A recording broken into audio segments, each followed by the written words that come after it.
इस वीडियो में हम सीखने वाले डेबिट नोट और क्रेडिट नोट के अंदर होने वाली एंट्रीज के बारे में। तो पहले वाले वीडियोस में हमने purchase, sale, payment, receipt, journal, contra इन वाउचर्स में एंट्री करना सीखा था। अगर वो वीडियोस आपने नहीं देखे तो उन वीडियो का लिंक आपको वीडियो के डिस्क्रिप्शन में मिल जाएगा और इस वीडियो के एंड में भी मैं आपको उनका लिंक दे दूंगा, तो आप वो वीडियोस भी जरूर देखें। तो हम सीखने वाले डेबिट नोट और क्रेडिट नोट वाउचर में होने वाली एंट्रीज के बारे में। तो सबसे पहले हम यहाँ पे अकाउंटिंग वाउचर्स पे आके एंटर की प्रेस करते हैं। उसके बाद सबसे पहले हम सीखने वाले डेबिट नोट की एंट्री करना। तो डेबिट नोट में जो एंट्री होती है वो होती है हमारी परचेज रिटर्न की एंट्री। तो डेबिट नोट में एंट्री करने से पहले हमें एक परचेज की एंट्री करनी होगी। उसके लिए हम यहाँ पे परचेज वाउचर पे जाते हैं। उसके लिए हम F9 की प्रेस करते हैं। सप्लाई इनवॉइस नंबर में हम यहाँ पे 1 2 3 टाइप कर देते हैं। उसके बाद एंटर की प्रेस करते हैं। उसके बाद यहाँ पे डेट सेलेक्ट करके हम एंटर की प्रेस करते हैं। अब ये जो माल हम खरीदने वाले हैं वो हम कैश में खरीदने वाले, तो हम यहाँ से कैश लेजर सेलेक्ट कर लेंगे। उसके बाद एंटर करके इस विंडो को हम एक्सेप्ट कर लेंगे। उसके बाद यहाँ पे हमें सेलेक्ट करना है परचेज लेजर, तो हम यहाँ से परचेज लेजर को सेलेक्ट कर लेते हैं। उसके बाद नेम ऑफ आइटम, क्या आइटम हम परचेज करने वाले वो आइटम हम यहाँ पे सेलेक्ट कर लेंगे। तो उसके लिए हम यहाँ पे स्पेस की प्रेस करते हैं। जैसे हम स्पेस की प्रेस करते हैं तो जितने भी आइटम्स हमारे पास बने हुए हैं वो सब हमें यहाँ पे शो कर देगा और जो भी आइटम हमारे पास अवेलेबल है वो भी हमें यहाँ पे शो कर देगा।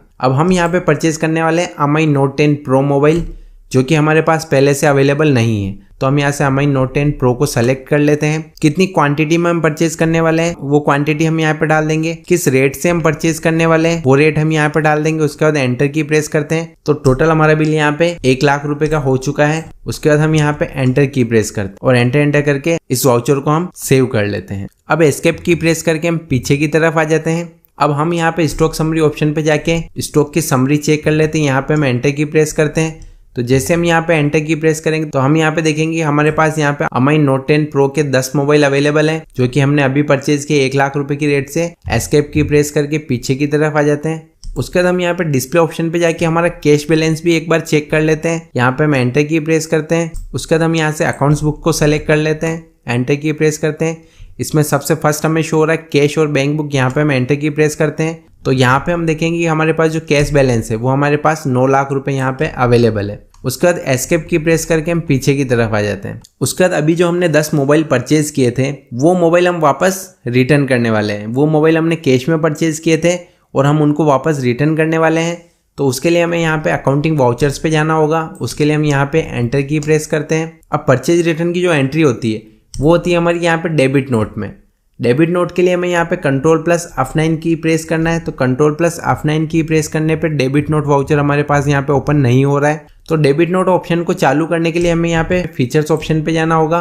उसके लिए हम यहाँ पे F11 की प्रेस करते हैं। उसके बाद हमें यहाँ पे ऑप्शन मिलेगा use debit and credit notes, record credit notes in invoice mode और record debit note in invoice mode. इन तीनों ऑप्शंस को हमें यहाँ से यस करना होगा। उसके बाद एंटर करके इस विंडो को हम एक्सेप्ट कर लेंगे। जैसे इस विंडो को हम एक्सेप्ट करते हैं तो हम यहाँ पे देखेंगे कि हमारा डेबिट नोट वाउचर इनेबल हो चुका है। अब हमें डेबिट नोट के अंदर एंट्री करनी है। तो यहाँ पे हम Ctrl+F9 की प्रेस करेंगे, क्योंकि F9 के नीचे हमें 2 लाइन शो हो रही है। तो इसका मतलब होता है कि हमें कंट्रोल के साथ F9 की को प्रेस करना है। अब यहाँ पे इनवॉइस नंबर हमें डालना है। एंटर की प्रेस करके हम आगे की तरफ आ जाते हैं। अब वो जो मोबाइल हमने परचेज किए थे वो हमने कैश में परचेज किए थे, तो हमें यहाँ से वापस कैश लेजर ही सेलेक्ट करना है और एंटर करके इस विंडो को हम एक्सेप्ट कर लेते हैं। जैसे ही हम कैश लेजर सेलेक्ट करते हैं तो यहाँ पे हमें कैश का करंट बैलेंस भी शो कर देगा। 9 लाख रुपए हमारे पास कैश पड़ा हुआ है। उसके बाद हम यहाँ पे रिटर्न कर रहे हैं, तो हमें यहाँ पे परचेज लेजर को सेलेक्ट नहीं करके यहाँ पे परचेज रिटर्न लेजर को सेलेक्ट करना है। तो परचेज रिटर्न लेजर हमारा यहाँ पे बना हुआ नहीं है, तो उसके लिए हम यहाँ पे Alt+C की को प्रेस करेंगे और एक लेजर हम यहाँ पे क्रिएट कर लेंगे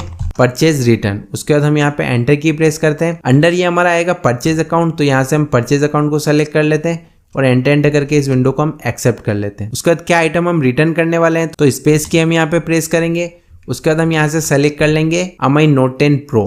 उसके बाद एंटर की प्रेस करते हैं। कितने मोबाइल लौटाने वाले हैं, तो 10 मोबाइल हमने परचेज किए थे, 10 मोबाइल हम लौटाने वाले। तो यहाँ पे हम क्वांटिटी के अंदर 10 लिख के एंटर की प्रेस करते हैं। अमाउंट ऑटोमेटिक ये ले लेगा, 10,000 के हिसाब से ही हमने परचेज किए थे, तो वही रेट यहाँ पे आ चुकी है और टोटल बिल हमारे यहाँ पे हो चुका है 1 लाख रुपए। उसके बाद एंटर करके इस विंडो को हम एक्सेप्ट कर लेते हैं। अब हम एस्केप की प्रेस करके पीछे की तरफ जाते हैं। उसके बाद वापस हम यहाँ पे स्टॉक समरी पे जाके एंटर की प्रेस करते हैं। तो हम यहाँ पे देखेंगे कि स्टॉक समरी के अंदर से हमारा जो Mi Note 10 मोबाइल था वो यहाँ से हट चुका है, क्योंकि 10 मोबाइल हमने परचेज किए थे और वो पूरे ही हमने रिटर्न कर दिए।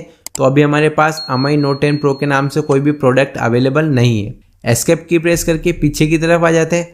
अब एक बार हम हमारा कैश का बैलेंस चेक कर लेते हैं, जो कि पहले 9 लाख रुपए था, तो क्या मोबाइल रिटर्न करने पे हमारा कैश का बैलेंस भी बढ़ चुका है? उसके लिए हम यहाँ पे डिस्प्ले ऑप्शन पे आके एंटर की प्रेस करते हैं। उसके बाद हम यहाँ पे अकाउंट्स बुक्स पे जाते हैं, एंटर की प्रेस करते हैं और यहाँ से हम कैश और बैंक बुक को सेलेक्ट करते हैं। जैसे हम कैश और बैंक बुक को सेलेक्ट करते हैं तो हम यहाँ पे देखेंगे हमारा कैश का बैलेंस 10 लाख रुपए यहाँ पे शो हो चुका है। तो जो 1 लाख रुपए के मोबाइल हमने रिटर्न किए थे उनका पैसा हमें वापस कैश के रूप में प्राप्त हो चुका है। उसके बाद एस्केप की प्रेस करके पीछे की तरफ आ जाते हैं। तो ये तो थी हमारी डेबिट नोट के अंदर होने वाली एंट्री। आगे हम बात करने वाले हैं कि क्रेडिट नोट के अंदर कोई एंट्री हम कैसे कर सकते हैं। तो उसके लिए हम अगेन अकाउंटिंग वाउचर्स पे आ जाते हैं। उसके बाद क्रेडिट नोट में जो एंट्री होती है वो एंट्री होती है हमारी सेल्स रिटर्न की। तो सेल्स रिटर्न की एंट्री करने से पहले हमें एक सेल की एंट्री करनी होगी। उसके लिए हम यहाँ पे सेल्स वाउचर पे जाते हैं। उसके लिए हम F8 की प्रेस करते हैं। उसके बाद हम यहाँ से कैश में सेल करने वाले हैं तो यहाँ से कैश लेजर को सेलेक्ट कर लेते हैं। एंटर करके इस विंडो को हम एक्सेप्ट कर लेते हैं। कैश का बैलेंस हमारे पास यहाँ पे 10 लाख रुपए शो हो रहा है। यहाँ पे हम सेलेक्ट कर लेते हैं सेल्स लेजर। उसके बाद नेम ऑफ आइटम, क्या आइटम हम सेल करने वाले हैं तो यहाँ पे हम स्पेस की प्रेस करते हैं। तो यहाँ पे हम सेल करने वाले हैं चार्जर, तो यहाँ से हम चार्जर को सेलेक्ट कर लेते हैं। उसके बाद कितने चार्जर हम सेल करने वाले हैं वो क्वांटिटी हम यहाँ पे सेलेक्ट कर लेंगे। किस रेट से हम सेल करने वाले हैं तो वो सेल प्राइस हम यहाँ पे डाल देते हैं। 1000 रुपए के हिसाब से हम इसको सेल करने वाले हैं। तो टोटल हमारा बिल का अमाउंट यहाँ पे 10,000 रुपए हो चुका है और एंटर करके इस बिल को हम सेव कर लेते हैं। उसके बाद एस्केप की प्रेस करके हम स्टॉक समरी में जाते हैं और यहाँ पे हम एंटर की प्रेस करते हैं और हम यहाँ पे देखते हैं कि जो हमारे चार्जर अवेलेबल थे वो चार्जर हमारे यहाँ से हट चुके हैं क्योंकि वो आइटम हमने सेल कर दिया है। तो स्टॉक समरी के अंदर से हमारे वो आइटम हट चुके हैं।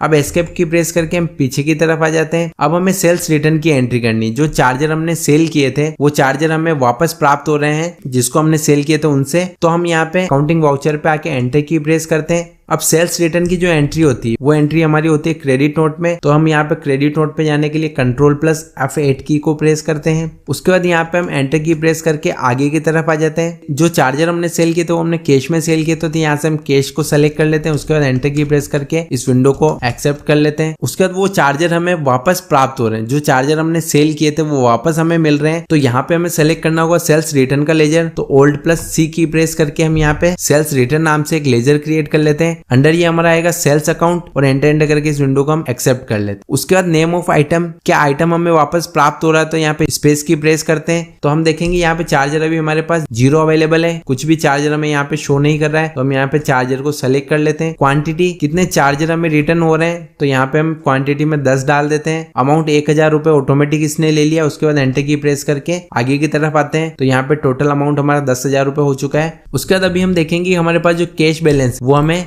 10,10,000 रुपए शो हो रहा है, जो कि कैश बैलेंस हमारे पास 10 लाख रुपए था। 10,000 रुपए हमें चार्जर को सेल करने से प्राप्त हुए थे तो वो 10,10,000 रुपए यहाँ पे शो कर रहा है। जैसे हम इन चार्जर को रिटर्न कर लेंगे तो ये 10,000 रुपए हमारे यहाँ से वापस लेस हो जाएंगे। तो यहाँ पे हम एंटर करके इस वाउचर को सेव कर लेते हैं। उसके बाद एस्केप की प्रेस करके हम वापस पीछे की तरफ जाते हैं। अब हम यहाँ पे स्टॉक समरी पे जाके एंटर की प्रेस करते हैं। अब हम देखेंगे जो हमारा चार्जर यहाँ से हट चुका था वो चार्जर वापस हमें यहाँ पे शो हो चुका है, जो कि क्वांटिटी में हमें यहाँ पे शो कर रहा है 10 चार्जर हमारे पास अभी अवेलेबल है वापस। उसके बाद एक बार हम कैश बैलेंस को चेक कर लेते हैं। उसके लिए हम यहाँ पे डिस्प्ले ऑप्शन पे जाते हैं, एंटर की प्रेस करते हैं। यहाँ पे हम अकाउंट्स बुक्स पे जाते हैं। उसके बाद एंटर की प्रेस करते हैं और यहाँ से हम कैश और बैंक बुक को सेलेक्ट करते हैं। तो हम यहाँ पे देखेंगे हमारा कैश जो बैलेंस है वो हमें यहाँ पे 10 लाख रुपए शो कर रहा है, जो कि अभी 10,10,000 रुपए शो कर रहा था। तो जैसे हमने रिटर्न रिसीव किया है उसी के साथ हमारा यहाँ पे कैश का बैलेंस 10,000 रुपए लेस हो चुका है। तो इस तरह से डेबिट और क्रेडिट नोट के अंदर हम परचेज रिटर्न और सेल्स रिटर्न की एंट्री करते हैं। आने वाले वीडियोस में हम और डेबिट और क्रेडिट नोट में होने वाली एंट्रीज को देखने वाले हैं। तो आप चैनल पे बने रहें, चैनल को सब्सक्राइब कर लें, वीडियो को लाइक करें और अपने सभी दोस्तों के साथ शेयर करें। Thank you.